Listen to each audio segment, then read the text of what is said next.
Bidding on abandoned storage lots is a lot more glamorous on television than it is in the flesh. On reality TV, the auctions are filled with colorful characters that you'd love to grab a beer with, and every other rusty door holds a priceless collection of Civil War artifacts ready for sale. In the flesh and bone world, the storage hunters aren't quirky savants who can smell out a hidden boon a mile away. They're carrion birds, searching for a cost-to-benefit high. The real world holds significantly less treasures as well. When that mysterious door slides up, you're more likely to find an old wedding dress and stacks of poorly written love letters than something that's going to pay for your kid's college. Storage lot auctions aren't glamorous places, but they still manage to scratch that itch in the back of my brain. I used to gamble. I used to be good enough to do it professionally. Yet, as these stories go, Lady Luck found some other sob and my career was short-lived. When the bills came tumbling down, I promised my wife, under threat of divorce, that I would never touch cards again. That promise I have kept. When she found out I was betting on a different kind of sport, she was furious. Her finding out, however, coincided with me bringing back home a dusty lawnmower that worked without a hitch. That tempered her anger somewhat. When I returned a month later with a vintage Lego collection that fetched a nice enough price to warrant a vacation, her displeasure diluted into compromise. We made rules, had a $300 budget for my hobby, and at the end of each month, I would have to walk her through what I found and how much it fetched. It felt emasculating to run everything by my wife, but she knows better than anyone that I need rules to not slide off to a dark place. For months, our rules have kept me from selling out our future again. For months, I have obeyed and kept the straight and narrow and stifled my inner demons to keep my marriage afloat. Yet, old habits die hard. At my latest auction, I let myself get drunk off the high of the chase. I broke our rules, and I've grown to deeply regret it. The start of the evening was far from interesting. In fact, it might have possibly been the most unimpressive showing I have seen at all of my auctions. From the 10 or so lots that were shown, each had the markings of sentimental heaps rather than collector's items. I bid once or twice, but I never pressed my claim. My gut kept telling me that there might be something more worthwhile waiting for me deeper in the storage facility. In a way, in a very misguided way, my instincts were correct. The additional locks caught my attention. Along with the usual storage chain, there were 2 other heaps of metal attached to the door of the storage lot.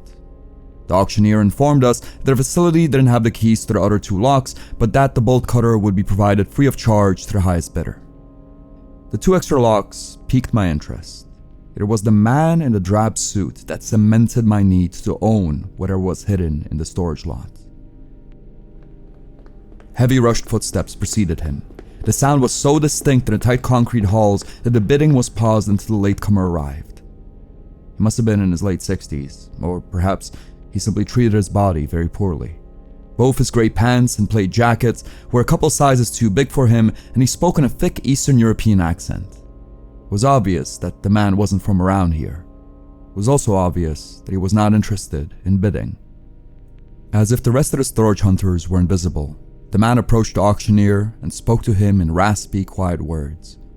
The auctioneer was wholly uninterested in whatever the old man had to say, but his temper calmed when the old man produced 2 keys that fit the 2 locks.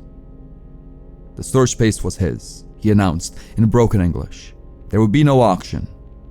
The auctioneer's face quickly hardened. The old man did, in fact, have the keys to the 2 additional locks, yet the facility locks were still left without a key. Without any proof of ownership, the auction would continue as planned. The strange man seemed to struggle with this idea. He kept repeating how the storage unit belonged to his colleague and how he was next in line to own it. It wasn't until the bidding started that he gave up on arguing. The initial bid was $50. The crowd was happy to raise. In 10s and 20s, the price accumulated and the old man watched in despair. When the price had climbed up to $150, with utter discomfort, the man in the drab suit yelled $300. This, momentarily, quieted down the bidding. The additional locks had piqued my interest. The presence of the strange foreigner raised it further. It wasn't until I heard the desperation in his voice that accompanied the 300 bid that I truly had skin in the game though. Trying not to think about my wife's face, I offered up $350. The old man's face grew twice as weary. Instead of offering up another bid, he started to argue with the auctioneer in panicked whispers. The auctioneer was deaf to his pleas. All he wanted to hear was a $400 bid. Eventually, with sweat pooling on his brow, the old man relented. He bid $400. I immediately bid $450. The old man didn't bother negotiating with the auctioneer anymore. Now, he was speaking directly to me. He insisted that he was the rightful owner of the storage space. It belonged to a research partner of his from many years ago. That's why he had the keys to the 2 additional locks. He demanded that I stop bidding and leave him take what is rightfully his. The old man smelled overwhelmingly of sweat and cheap cologne.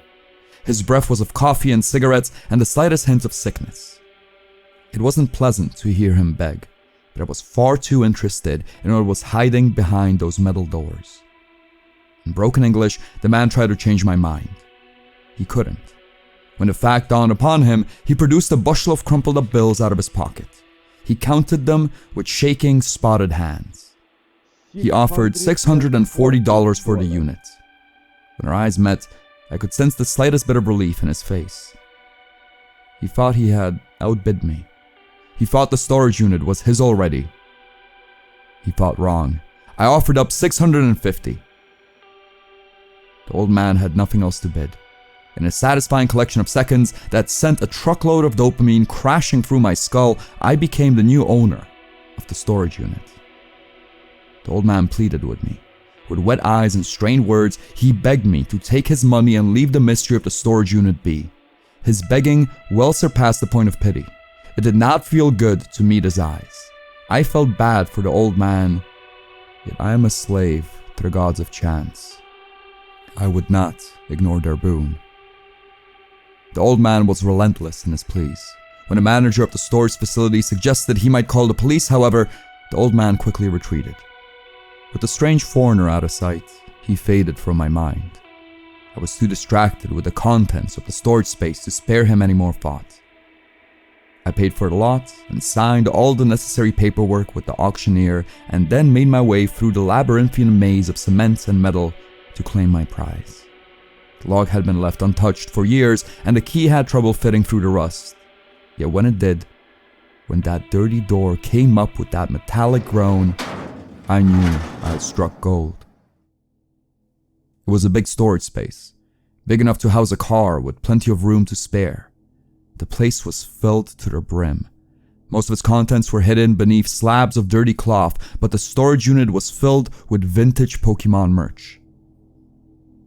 Every inch of the cement walls was covered in Pokémon posters and calendars. Every mysterious object draped in cloth was also covered in countless collections of Pokémon toys and keychains and plushies. The toys were worn and out of their boxes, but I could definitely get at least $200 for them alone. With the rest of the storage space draped in mystery, my gambler's heart fluttered at the prospect of inheriting a collector's collection. My expectations were high, yet when I ripped away one of the cloth drapes, I turned lightheaded. I was looking at a centrifuge, a high-tech, expensive-looking centrifuge straight out of a rich people hospital. A quick Google nearly dropped me to the ground. The thing was worth at least $1,000. My investment had definitely paid off. There was nothing that I wanted to do more than to rip down all the coverings and revel in my good fortune all at once, yet the rush from the centrifuge was strong enough. I elected to take the lab tech home and pace out my dopamine rush from my earnings over the next couple of days. Though I regret to admit it, a plan hatched in my head. I was going to take the centrifuge back home and sing praises of my good luck to my wife. She would surely be happy about my return on investment, but there was no need for her to know about the rest of the storage unit. The fates had shown me good fortune. It was time for me to move past the silly financial limit my wife put on my hobby. The money from the rest of the storage unit would be the seed fund for future bidding. Or so I thought. When I walked out into the chill night air, I found the parking lot to be completely empty. My wife was visiting her sister for the weekend, so there was no rush for me to get home. But it was getting late. I figured I would grab the dolly from my truck, get the centrifuge loaded up, and then surprise her with it Sunday afternoon. Had I simply loaded up the centrifuge, locked up the storage unit, and went back home, things would have turned out different, and I would have been richer for it. By the time I was back in the storage unit, however, the rush of winning had passed. I wanted another peek at the mysterious object I had paid for. I promised myself I would only reveal one more object to myself, yet I do not have a good history of keeping promises. Under the first cloth covering, I found a chest-high microscope. Beneath the second, an expensive piece of lab equipment I could not identify. Beneath the third, I found a sort of incubator that had enough circuitry in it to suggest at least another $1,000. Had I turned back home then, had I even a shred of self-control, I would have gone home a wealthy man. Yet I am a slave to the rush, and the 3 previous finds had whet my appetite. Expecting another burst of dopamine, I ripped off the 4th cloth covering. I let out a shriek. As the dirty fabric gathered around my feet, all I could do was stare. I didn't understand what I was looking at. But somewhere deep inside of my chest, I knew I was witnessing something patently against the laws of nature. The creature was suspended in a liquid-filled vat. It had 6 legs, a strange vine-like growth stemming from its back, and vaguely, very vaguely, resembled a cat. The thing was presumably dead, yet it was no less terrifying for it. Suddenly, the thought of being alone at the storage facility started to bother me. In an effort to distract myself with more expensive laboratory equipment, I tore down another cloth covering. Instead of priceless scientific instruments, I found a similar vat. I steadied myself enough to not scream, but I was no less terrified. The creature that floated in this one resembled a bear, yet it was no bigger than a raccoon. Even in its small size, the floating beast terrified me. Its open maw was filled with a menagerie of misshapen, sharp teeth which looked like they could bite through steel. There was a thick web of skin stemming from the creature's paws, suggesting it once took flight. The beast was undoubtedly not the work of nature. The contents of the storage lot brought forth suggestions of dark science and terrible experiments. The dolly with the centrifuge was right next to me. I could have retreated back home, but instead, in terror, I stripped all the hidden objects of their obscurity. I found a couple more pieces of expensive-looking equipment. They gave me no joy. Even when I found a second, larger centrifuge, I simply went on to uncover the rest of the storage space. I found terrible creatures. Beasts which will haunt my dreams until the end of time. A sort of crab creature with human eyes upon its shell, a snake with pairs of wings which covered its spine, a glob of grey flesh covered in bug-like eyes and twigs and flowers. There were about a dozen of the vats, and each inspired more discomfort than the last. Above each of the vats sat a sort of designation: GA007, GB028, FA004. The final covering lay on top of a vat housing a genetic amalgamation that I couldn't even begin to describe. Atop the vat sat a coffee-stained Pokémon notebook. The Hybrid Encyclopedia, its title read in neat handwriting. It was only once I opened the notebook that I understood the markings that adorned the vats. They were names. Every page was dedicated to a different creature with rough sketches and neatly ordered notes. The notebook described many more creatures than those that were present in the storage unit. There were at least 100 pages. I tried to read through the entries for the experiments that were present within the vats, but my heart was racing far too much to make sense of the tiny letters on the page. Just as I calmed, just as I centered myself enough to be able to make sense of the mystery I was entangled in, I felt a sharp prick in my neck. Sorry, said the old man in the ill-fitting suit. I have tried to warning you. Naturally, I was startled when I first saw him. I did, however, feel a semblance of relief about not being the only one in the presence of those strange creatures. The old man was considerably smaller than me and seemed harmless enough.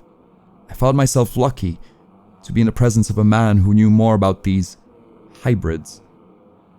That mirage of luck dissipated the moment I looked at the old man's hand.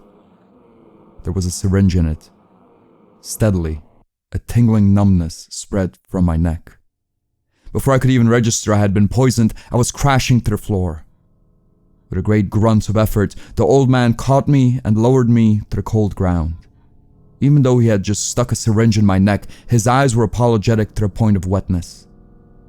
This storage unit belonged to crazy man, Professor Willow. He is obsessed. I am sorry. The old man said, squatting next to me. I am sorry, but this storage is important. Willow must be ended. His early research is important. I am sorry. By then, the numbness had spread all throughout my body, yet my neck continued to throb with renewed tingly beats. With each pulse, my vision grew foggy and the world beyond echoed with distance. I could register the old man depositing the syringe in his ill-fitting jacket and then fishing around for something else. Before his hand emerged again, he was nothing but a vague blur. It is poison, but it does not kill. I am sorry. You will be fine. I am not thief. I am a man trying to helping. Briefly, before my consciousness fully faded away, I sensed something being pressed into my palm. Then, with my thoughts stumbling into nothingness, I passed out.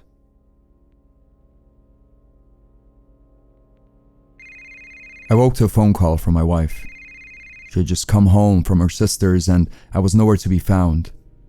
From the sound of my raspy voice and my inability to articulate my words, she presumed I had been on a weekend bender. Without giving me a chance to explain myself, she hung up. I was stretched out on the cold floor of the storage lot. My cheeks were covered in drool and I was next to what I presumed to be a pool of vomit. The fact that I was alive and able to feel my limbs provided a flicker of relief, but the flame was quickly snuffed out. The storage lot was empty. There were still vintage Pokémon posters and the calendars over the walls, and none of the toys seemed to have been moved. Yet all the expensive equipment I had celebrated so heartily was gone. The terrible monstrosities encased in vats were gone as well, but I did not mourn those. On the mornings when you wake up far from your bed covered in drool, it's usually the money that you mourn. I decided I would not tell my wife how I had spent the weekend. When I came home, we argued and I let her believe that I had simply spent the weekend boozing. I did, however, insist that I didn't play any cards or gamble in any other fashion. She, after some convincing, believed me. I didn't want to tell my wife about the maddening hybrids. Partially, I did this because she wouldn't believe me. By the time I was back home, I was already working on trying to convince myself that it was all a fabulation anyway. The other reason why I didn't tell my wife, however, was that I didn't want to get into trouble. I did break our budget rule during the auction, and I knew that was a bigger sin than a weekend of boozing. It's not like she would ever find out anyway. The things which the old man told me as I succumbed to whatever paralytic poison he injected me with, I do not understand and I do not care to explore. In one thing, however, he was honest. The old man was not a thief. When I woke up on the floor of the storage lot, I found a crumpled stack of bills in my hand. $640 to be exact. With the toys and posters, I could definitely cover more than the $10 I invested. Though I have witnessed unspeakable crimes against nature, and though I am still recovering from the unknown poison, my finances are still in the black.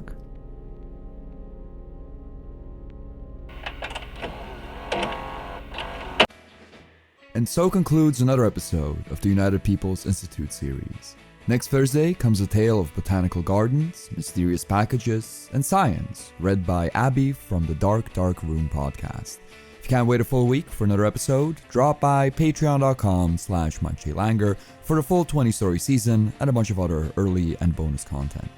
Also, if you haven't heard the first season of the United People's Institute series, there's a big old jumbo video of it down in the pinned comment for binge consumption. Big thanks to me for lending my voice to this tale, Octavian Dobre for providing additional dialogue, and Repulsive for lending the spooky tunes. If you made it this far into the video, tell me about a time you quit or got fired from your job. Who knows, maybe a bit of your story will warm itself into another tale on the channel. And finally, as usual, a huge thanks to the patrons for making the show possible. Big old thanks to Bob Konderk, Dante Kincaid, Matt, Joyce, Mr. CreepyPasta, Kus, Christopher Barunda, Dying Sun, Charlie Cooper, Paul Evans, Quiet Pills, Shion, and Benoit Chaminot. If you want to join these illustrious scientific minds, drop by patreon.com/MikeJLanger. That's it for me this week. Hope everyone is safe, sane, and healthy out there.